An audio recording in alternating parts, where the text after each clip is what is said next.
Language is just amazing, isn't it? How it shifts and changes. It really is. And, sometimes the oldest words have the most surprising layers. Exactly. So today, we're going to take a deep dive into a word we hear a lot in faith contexts: glory. Right. It's common, but the original meaning, its roots.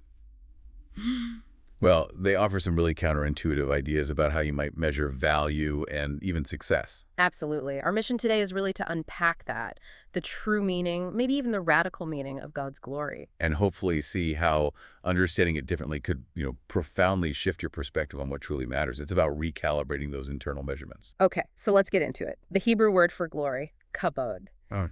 It has this, well, frankly, startling origin. It really does. It literally comes from the word for the liver. The liver, yeah, the organ. Who would have thought? A theological concept tied to an internal organ. Well, think about it. The liver is the heaviest internal organ. Right. So kabod first took on the meaning of heaviness or weightiness. Okay, so physical weightiness first. Precisely. And from there, it broadened. It came to mean wealth or abundance. You see that in Isaiah. Right, like having weighty possessions. Exactly. And then further still to importance, dignity, honor, like in Malachi.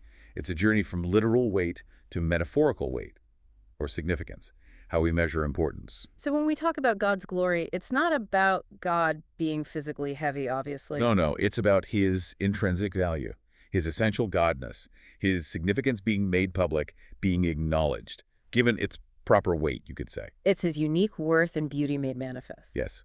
And so to glorify God means to accurately portray that, to elevate his true character and nature, to recognize and declare his true value, his immeasurable weight. That's a crucial distinction. But then, where do we see this glory most clearly? When did God receive his greatest glory? Maybe not just on mountaintops. Well, this is where it gets really interesting, especially connecting to the New Testament. John 1:14 gives us a pretty stunning statement. The Word became flesh, and we saw his glory. Exactly.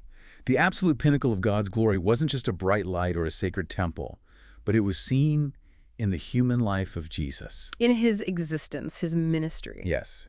Jesus is God's glory, which, kind of flew in the face of some Old Testament ideas, like God saying he wouldn't share his glory. That feels so counterintuitive to us, doesn't it? Because our idea of glory is often tied to worldly success. Totally.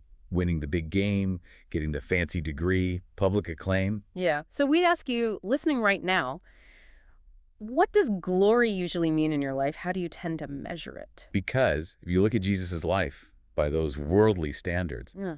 Well, it was the opposite of glory, wasn't it? Right. Humble birth, a carpenter, not exactly a high-status job back then. A short ministry, then arrest, torture, crucifixion. Yet, John chapter 12 explicitly says Jesus' hour to be glorified was his death. His death on the cross.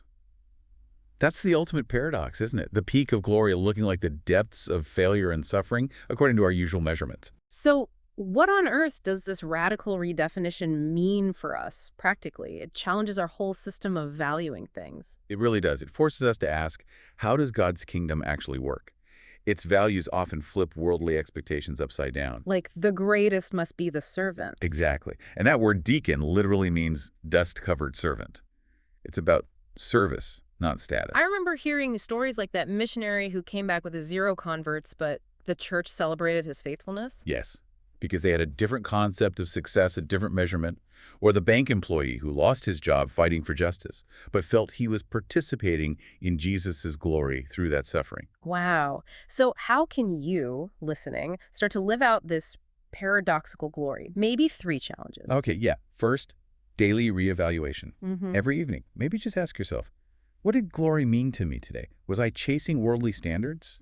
Success, recognition, wealth, even my kids' achievements. Or God's kingdom standards. It's provocative, but, if you want worldly glory, Jesus isn't the model. By those metrics, he failed. Oof. Yeah. Second, acknowledge God's heaviness. Actively think about what truly carries weight in your decisions. What are you most afraid of losing? What defines your self-worth? Because that reveals your idols, what you truly give weight to. Right. But when God's glory, his weightiness is central, then his love defines you. His approval matters most. His faithfulness is your security, not earthly ups and downs. And third, embrace paradoxical glory in action. Start small. Choose service over recognition. Choose yielding over winning. Choose encouragement over boasting. Make those courageous little sacrifices for justice, for truth, for love. That's participating in Jesus' glory. It's a glory measured not by gain, but by self-giving.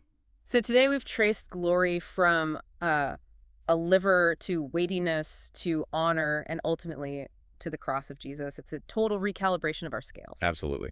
So the thought for you this week is, what heavy thing, what kabod in your life might God be inviting you to reevaluate, to maybe reprioritize? So that his paradoxical self-giving glory can shine through you. Yeah.